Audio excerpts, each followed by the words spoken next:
Hey guys, Awesome Sauce 67 here, back with another YouTube video. And today I actually got into something pretty new, and I'm so sorry I haven't been uploading lately. I've actually been pretty busy. There's been a lot. I haven't uploaded for the entire summer, I'm pretty sure, but I'm so sorry. So I will be uploading a bit more now. So today I will be showing you how to make two pretty neat animal traps. One of these I found online, and I thought I'd show you basically how this one works in a bit more detail. And this one I came up with all on my own. This one right in front of you is pretty much any small animal trap, depending on which kind of bait you put in it. Now, I don't think this should be a chipmunk trap for me, because I already have a chipmunk trap, which squirrels could probably also go in if they wanted to, but I mean, squirrels might be a bit too big, might get their tails cut off by it. But so this one's probably a bird trap. Now I am sorry, but I can't get very close. The problem is that the phone is plugged in right now, so I can't really get very close. But I will be giving you a tutorial. And let's just get right into this. I hate when people stall. Okay, guys. So I actually bought the trap up here. It's really close, but I mean you can kind of get the feel of it. So just so you know, this glue stick, so this board has been used for many projects, and I was actually planning on using it for another project. So this glue stick pretty much doesn't do a thing. So don't mind it. It just bleh. Oh, okay. So this is the trap. It is based off of the original trap where you pull the string and the stick would fall on the animal. But this one, I actually made it fall automatically. So I will actually just grab a stick and get ready to go. Okay. So I have a great big stick, pretty much just a big long plank. And so basically pretend it's the bird. So the bird walks up, and there'll be seeds on the sheet of paper. Sorry about the glue stick again. I know it's really annoying, but so the bird walks up. Oh my gosh, says the bird. There were seeds on this. I must eat them. The bird eats. It jumps on to get more. Oh my. Then the bird is dead. No, I'm joking. It just gets trapped. So it will stay up a smidge, but I doubt any single bird could get out of there. Unless birds are like bunnies and they can get out of stuff that is their head size. Yeah, I doubt that's true. But yeah, so that's how that one works. And now I'm going to teach you guys how to make it. Okay, I have all the stuff together. I have another different pot. And I have another piece of wood under it, which actually has like a million holes in it.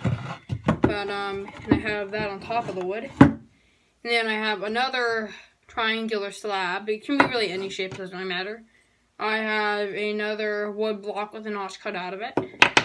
And I have another completely different shaped piece of wood, because this was all out of my dad's scrap bin.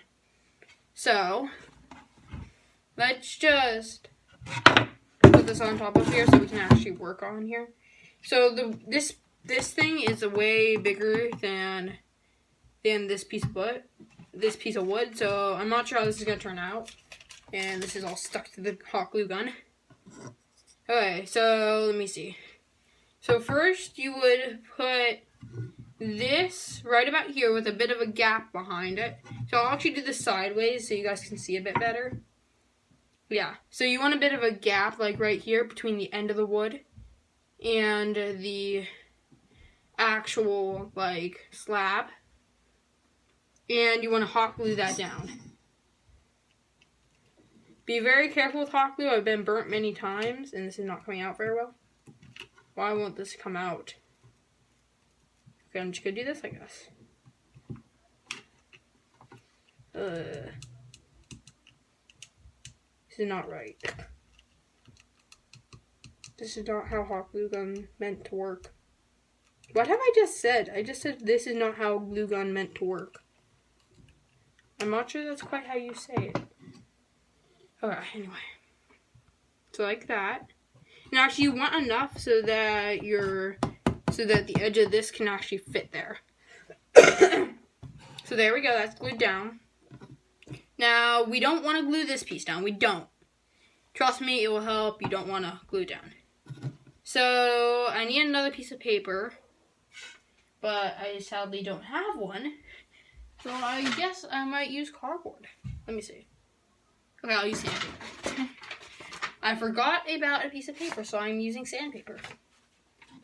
So, we actually want to hot glue the paper into the notch. So put 2 dots of hot glue here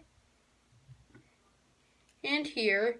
And I'd say if you're like under 6 or under, then you should probably have an adult help you with this. I am much older than that.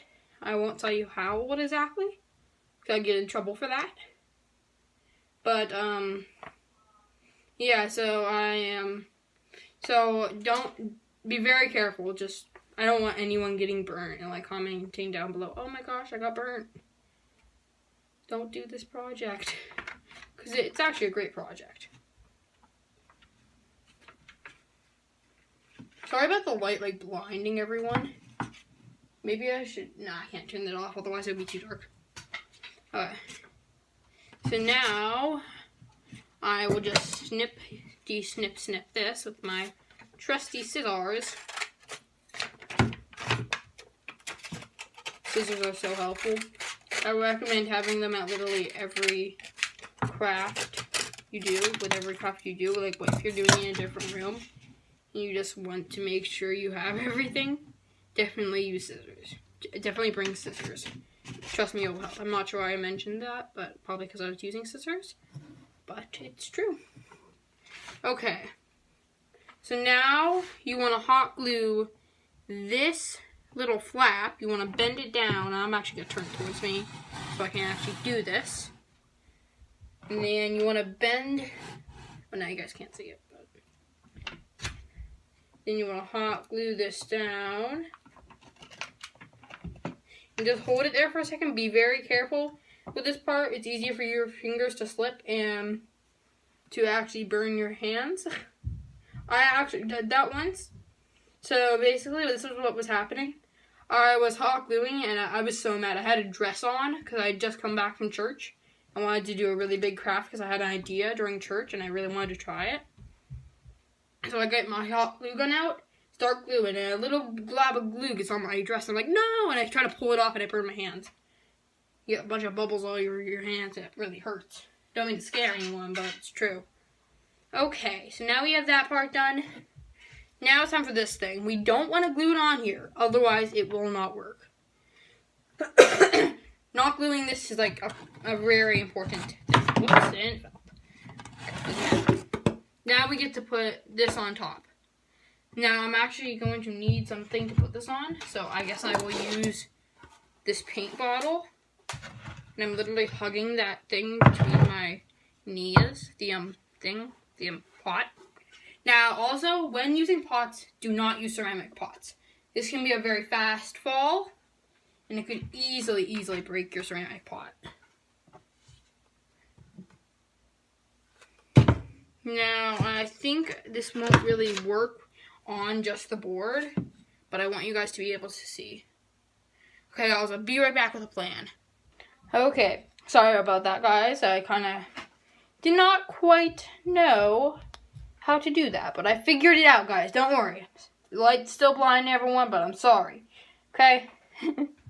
So now we have this. This is what we have so far. So we're going to put this on top. Don't glue it, remember? Just set it there. And remember, set it, like, you know how this thing's going this way? This block is going this way. And also, like, there's like a big notch cut out of it, too. Just in case you guys didn't notice that. But, you will put this on top. And I recommend putting it really close to the edge of the top block. Or putting it really close to the edge of the bottom block. Of the back of the block. Don't put it right in the middle. Put it, like, on the edge. and even if it's gonna fall, it will still work. So I'm gonna put it like that. Grab this. And now I'm actually gonna put it off to the side. And then we just set it on top. Now now if you wanted to set this completely, you'd put bird seed or some kind of seed on it. And then, last but not least, we have our big poker stick, poke, our bird. I should like tape a little picture of a bird onto this. I'm doing that sometime. And then, you gotta play around on this. And you also want to make sure this was really tight. I don't think it's very tight. And then, boom, you have your working trap. It's off the end a little, so it's not going to be all the way down. But, yeah, it's pretty much how this first trap works. On to the next trap. Hey guys, I'm back, and here is the second trap. Now, this one I did find online, but there weren't many videos of it. So I just wanted to make another just to show, like, there aren't many videos of this, and I just wanted to share how it works. So more people see it. I mean, the more the merrier. So, I call this one more like an alleyway / zip tie mousetrap. Basically, I always describe this part as an alleyway. And then, this is obviously a zip tie. But I'm probably not going to test it for you guys. Because you see, my family's really low on zip ties. And I don't want to keep asking my neighbor for more and more zip ties. Because that would just be weird. So, I'm not going to show you, but I'll explain how it works. Alright, so basically this part would be blocked off and there'd be stairs or a slant up to this part. Yes, and this part is open. So this part would be blocked off. This part, there'd be like a slant or a ramp going up to it. So once the mice are on it, and there's also like a giant magnet down there, and I'll explain what that does in a sec. The mice would go down here and they'd be like peanut butter all the way down here. Peanut butter. Then up here, right through the zip tie and start chowing down on that cookie crust piece. Just a piece of cereal. Any that's about maybe a bit smaller than that. But that is like, not like a Rice Krispie or something. Something that's actually like more solid and not really airy on the inside. Something that can support this magnet. So, basically, it's tied around, and if you look really close, let me just zoom out a little. There's actually a staple under there. Sadly, you cannot see it, but because the cookie crisp is covering it, the cookie crisp, can't say that. But and so basically, if this was eaten away enough, it would actually fall through, and it would actually fall through the staple, go all the way down, and the shock would go all the way down this, and it would actually drop this magnet lower. And then it will pull the zip tie closed on the mouse. I know it sounds very violent, and you're like, oh my gosh, it's going to kill the mouse, the poor mouse. But don't worry, this magnet is not like that heavy at all. It's not heavy enough to kill the mouse. The person in the video, he actually used a massive wrench. And that didn't kill the mouse, so I'm really doubting this will kill the mouse. But, yeah. It's pretty self-explanatory how it works. Glue, and I'm not going to build a whole other one of this one because I don't want to waste zip ties, and I don't have any more of these. These, wire staples. So, sorry guys, I have a cough. So, just paper, some tape to tape it down, a bit of super glue might do the trick too. And then, if you want, you can block off this part too, so they can't get in there. But they probably won't even go down there. And then you need some string, you need some zip ties, and just so you know, to like reload, I guess, this trap, you'll need a lot of zip ties and a lot of string. Because every time you'll have to snip this part, maybe even replace the whole entire string if you get too low on string. So you just snip like right here. And then, but if you get too like low, then you'll probably need a new string. And then you need some wood, some cereal, and oh yeah, and something like about at least 2 pounds should do the trick. It just needs to be strong enough to pull that tail of the zip tie down so that it closes the zip tie. Yes, it is fairly complicated. Sorry. But it's actually it's also fairly simple. It's I'm not really sure what to call it exactly, but I'll just call it the zip tie mousetrap, and it works pretty great. Yeah, I'm really happy with this one. I was actually very proud of it. I've been showing everyone it, all my friends and stuff, and I'm really happy with it. Okay, so yeah, that's a pretty cool one. Sorry I can't really build it, but I also stapled. You also need some staples if you don't have any of these, but you need at least one of them to hold this. And so I have 2 here, one there and one under the Cookie Crisp piece. And this one is just to keep, and it's not like actually stapled in. Don't actually staple it in. That will just not ruin everything and nothing will close or work or slide, because all these things have to slide. This has to slide closed. The string has to slide through with this. If you stapled it in, it would not work. You actually have to use a hammer, or if you have really thin, easy wood, you can just press it in with your finger or something. I've actually had like really styrofoamish wood use. I've actually used that stuff. I'm not sure what to call it. I don't know my woods. But you can just press it in there. See, this one's not even all the way in. They just don't stay in very good. So I recommend just getting a bunch of these. They're called wire staples. You can like find them in the electrical aisle at like Lowe's or Home Depot probably. I heard they're in the electrical aisle though. And then yeah, just remember, don't staple them in. That would ruin it. And then it's really hard to get them out. Also, you need a hot glue gun for a lot of these. My hot glue gun's a complete mess. So yeah. But anyway. And you need something about 2 or 3 pounds. I don't know my exact like weight, so I'm just estimating completely. So this is probably like 1 or 2 pounds, like a stapler.